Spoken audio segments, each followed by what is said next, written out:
The sun hung low over the vast campus of the University of Nigeria, Nsukka, painting the walls of the hostel with a golden glow. Students were dragging suitcases, laughter echoing from the corridors, and vendors shouted from the roadside, selling roasted corn and plantain. Chaik, a lean young man with sharp eyes and a mind always hungry for knowledge, arrived with a battered bag slung across his shoulder.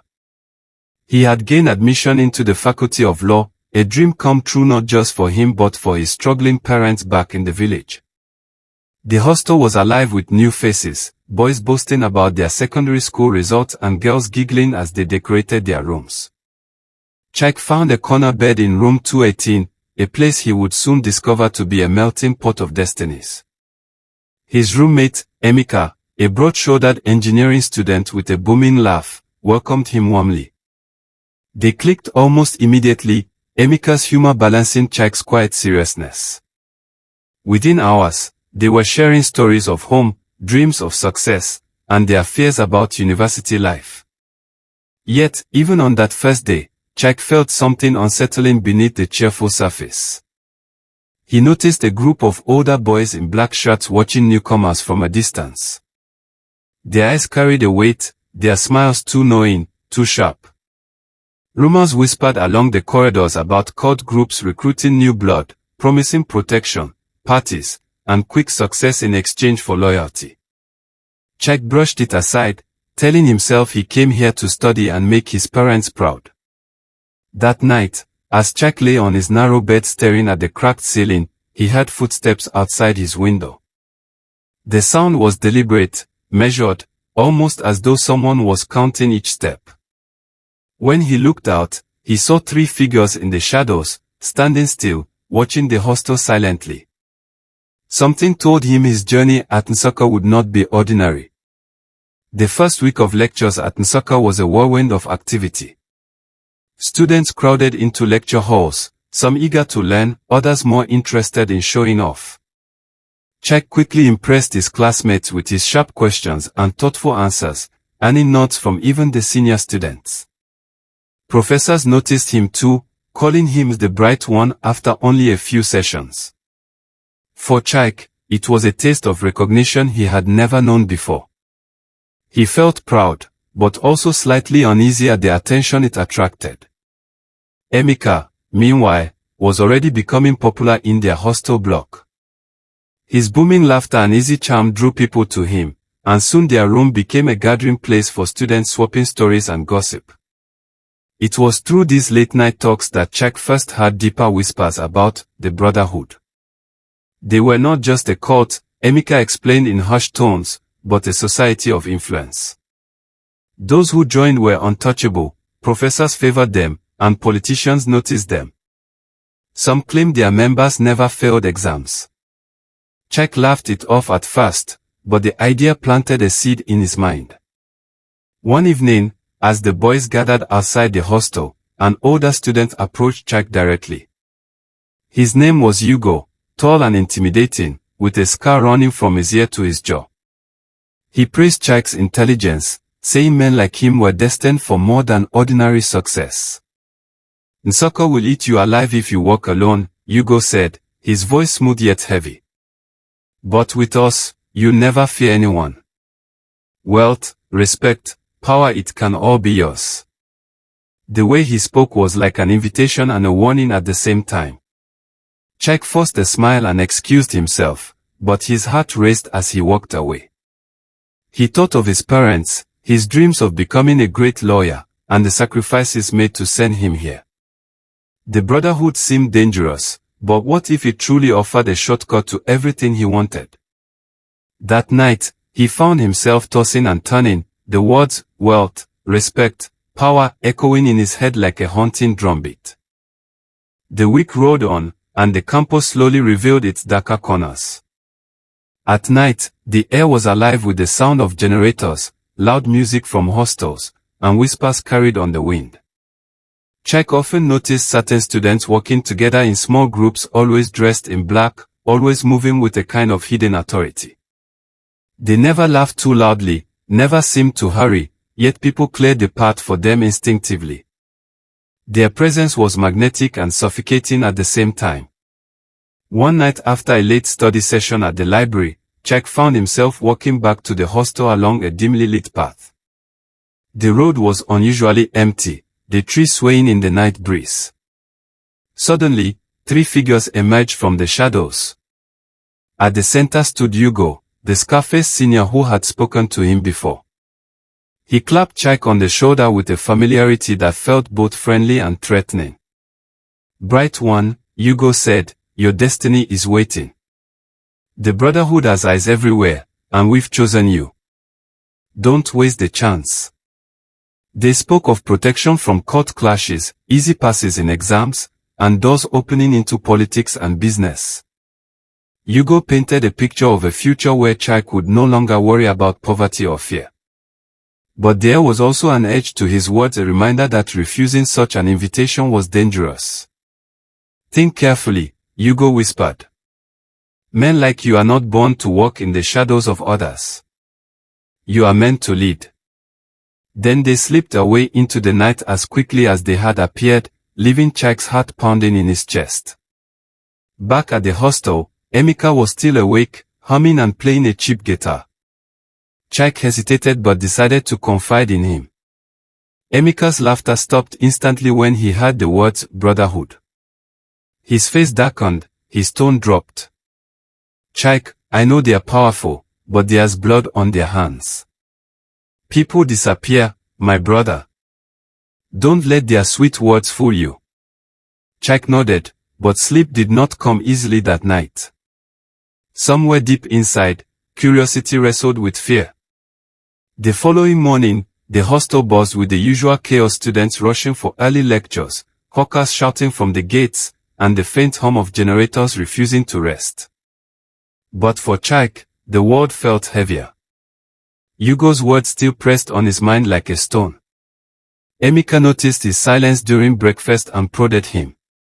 When Jack admitted that he was seriously considering the offer, Emeka dropped his spoon with a clatter, his expression tightening. "Jack, listen to me carefully. These people don't give without taking. Once you step in, you can't step out. Do you want to gamble with your soul?" Jack frowned, trying to dismiss Emeka's fear. "But what if it's just influence? A brotherhood like a fraternity in America? Maybe it's not as bad as you think." Emeka's eyes narrowed as he leaned closer, his voice dropping. "You think it's about fraternity? You've not heard of the boys who vanish after initiations? Or the ones found dead with strange marks on their skin? Last year, my cousin in engineering barely escaped after refusing them. He lives in hiding now. You want to join them? You're signing away your life." Though Emeka's words chilled him, part of Jack still felt drawn to the promise of power. He remembered his mother's cracked hands, worn from endless farm work, and his father's tired eyes, dimmed by years of unfulfilled dreams. Couldn't this brotherhood be the shortcut to lifting his family out of poverty? Couldn't it be the key to proving he was destined for greatness? Doubt and ambition warred inside him, each pulling harder with every passing day. That evening, as the campus lights flickered against the darkening sky, a folded note appeared under Jack's door. In neat handwriting, it read, "Tonight, behind the old faculty building. Come alone. Destiny waits." Emeka warned him not to go, but as the clock ticked toward midnight, Jack found himself staring at the note, heart thundering, unable to resist the pull of the unknown. The old faculty building stood like a relic from another age, its cracked walls draped in vines and shadows. At midnight, the place was silent except for the distant chirping of crickets. Jack's footsteps echoed as he approached, each one heavier than the last. He felt the night pressing in, thick and suffocating, as though unseen eyes watched him from every corner. Part of him screamed to turn back, but another part urged him forward, whispering of wealth, power, and escape from a life of struggle. A figure emerged from the shadows, Hugo, tall and commanding, his scar glinting faintly under the moonlight. Without a word, he led Jack through the side entrance of the abandoned building. Inside, The air was heavy with incense and candle smoke. The flickering flames revealed a circle of masked figures dressed in black robes, their faces hidden but their presence overwhelming. A deep voice, commanding and resonant, broke the silence. Welcome, bright one. Tonight, we see if you are worthy to walk among us. Chike's throat went dry as they asked him questions about loyalty, ambition, and sacrifice. Each question felt like a blade pressing against his skin, testing his resolve. The leader spoke of the Brotherhood as a family bound by blood and secrecy. We make kings, the leader said, his eyes glowing in the candlelight. We build men who cannot be broken. But nothing is given freely. To rise, one must pay the price. Chike shivered at the word price, though he dared not ask what it meant. When the ceremony ended, Hugo clasped Chike's shoulder and leaned close, his voice low and heavy with meaning. You have been chosen, but your initiation lies ahead. Soon, you will understand the power that runs in our veins. As Chike walked back to his hostel in the dead of night, his mind swirled with confusion and dread. For the first time, he wondered if he had already stepped too far into a world he could never escape. The following days blurred into each other, lectures and hostel chatter all fading into the background of Chike's restless mind. He could hardly concentrate on his books, not with the memory of the robed figures haunting him at every turn. He caught himself staring at shadows too long, flinching whenever someone called his name unexpectedly. Even Emika's jokes, once a source of comfort, now sounded distant, like echoes from another world. Chike had crossed the threshold, and he knew it. On the third night, another note appeared under his door, this time sealed with a red wax mark. It contained only 3 words, "It is time." His palms grew sweaty as he showed it to Emika, who immediately tore it up in anger. Chike, don't go. You still have a choice. Once you take their oath, you'll be tied to them forever. But Chike said nothing. Deep inside, a dangerous curiosity had already taken root. What if Emika was wrong?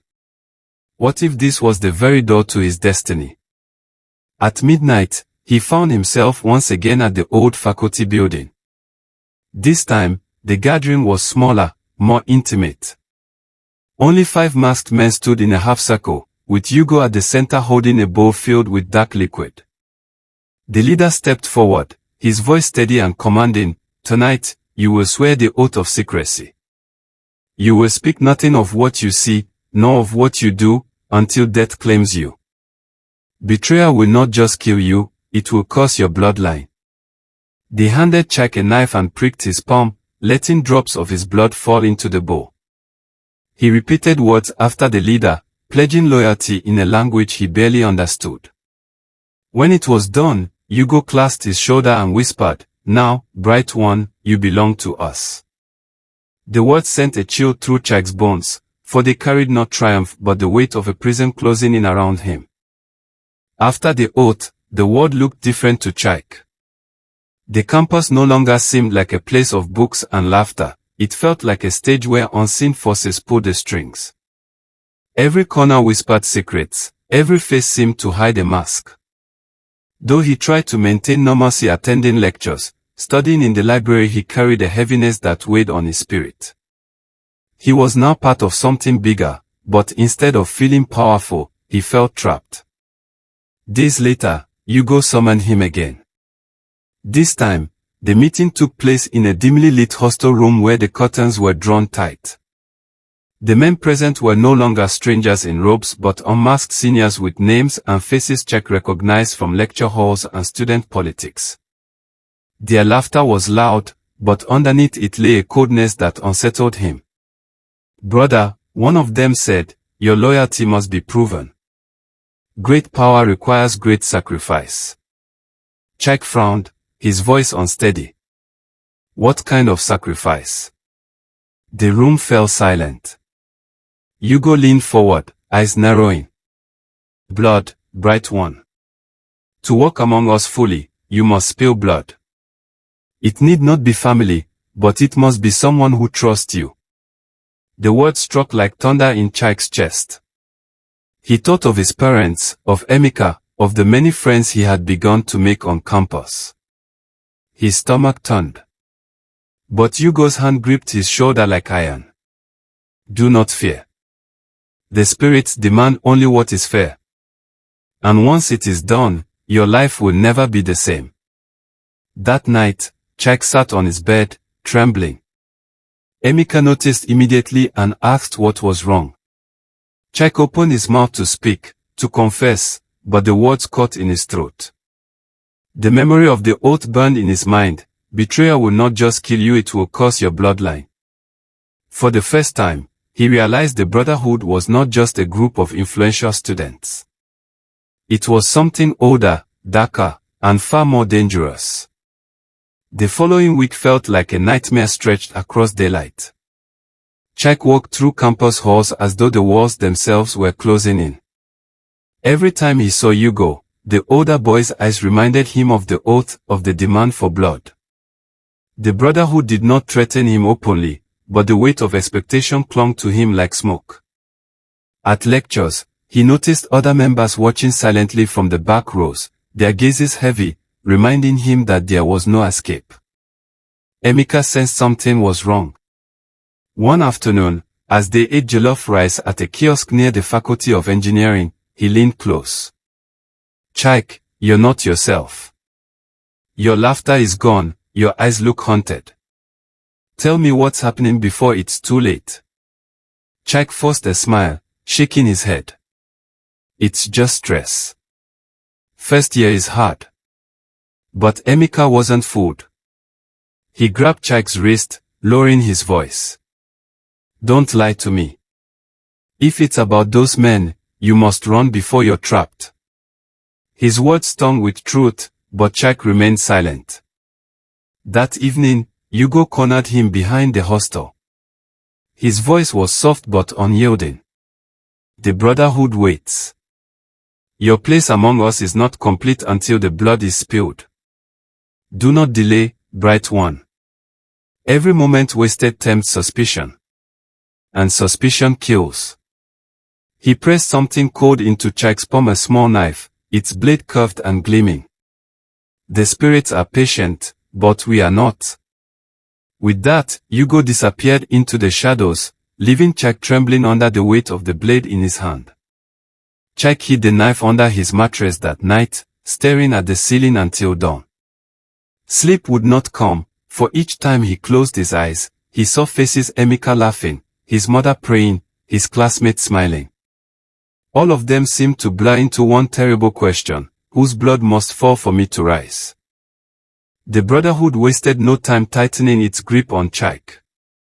They began by pulling him into late-night meetings where plans were whispered in candlelight, strategies about student politics and intimidation carefully mapped out. Chaik was expected to sit among them, silent but attentive. Whenever he hesitated, Hugo's piercing eyes reminded him that doubt was dangerous. He realized quickly that initiation was not just about blood, it was about obedience. One evening, they gave him a simple task: intimidate a fellow student who had refused to pay contributions to the Brotherhood. Chaik's chest tightened as he walked across campus toward the boy, a timid accounting student named Joseph. But instead of threatening him, Chaik ended up stammering, warning Joseph vaguely to stay careful without explaining why. Joseph looked puzzled but nodded, while Chaik walked away drenched in sweat, feeling as though invisible eyes followed his every step. Later that night, Hugo confronted him. Weakness will kill you faster than betrayal, he warned, his voice hard as stone. If you cannot do what is asked of you, then perhaps you are not the bright one we thought. Chaik's pride fled at the insult, but beneath it lay terror. He nodded quickly, promising to do better next time. Still, his hands shook long after Hugo left, the weight of expectation pressing him toward a destiny he did not want. Back in the hostel, Emeka noticed the tremor in his hands and the hollowness in his eyes. Chaik, you're fading, he said softly. They are pulling you into a darkness you can't escape. You have to fight back before you're lost. But Chak only stared at the floor, unable to speak. He knew the Brotherhood was already watching his every move. And if he faltered again, the next test would not be a warning, it would demand blood. It was a humid Friday evening when Hugo summoned Chak to a secluded corner near the sports complex. The campus buzzed with students preparing for a night of parties and club meetings, but in that shadowed spot, the air felt colder. Hugo's expression was grim, his voice low but steady. "The time has come," he said. "Your initiation cannot wait any longer. Tonight, you will prove your loyalty." He handed Chak a folded slip of paper, the name of the target scrawled in black ink. Chak unfolded the paper, and his breath caught in his throat. The name written there was someone he knew, David, a cheerful second-year student in political science who often joined them at the hostel canteen. David had no enemies, at least none Chak was aware of. His only crime was that he had refused to join the Brotherhood despite repeated pressure. "Why him?" Chak asked, his voice barely audible. Hugo's eyes narrowed. "Because he dared to say no. Refusal breeds rebellion, and rebellion must be crushed." That night, Chak followed David from a distance, watching as he left the library with books tucked under his arm. Every step felt heavier than the last. The knife Hugo had given him weighed like a stone in his pocket, burning against his skin. He imagined striking, imagined blood staining the ground, but each thought made his stomach twist violently. He could not do it. David disappeared into his hostel safely, while Chak stood frozen outside, drenched in sweat, his mind spiraling. When Chak returned to his room, Emeka was waiting. He saw the knife in Chak's trembling hand and the terror in his eyes. "What have you gotten yourself into?" Emeka whispered, his voice filled with dread. Chak could not answer. He only collapsed onto his bed, realizing he had failed the Brotherhood's command. And failure, he knew, would not go unpunished.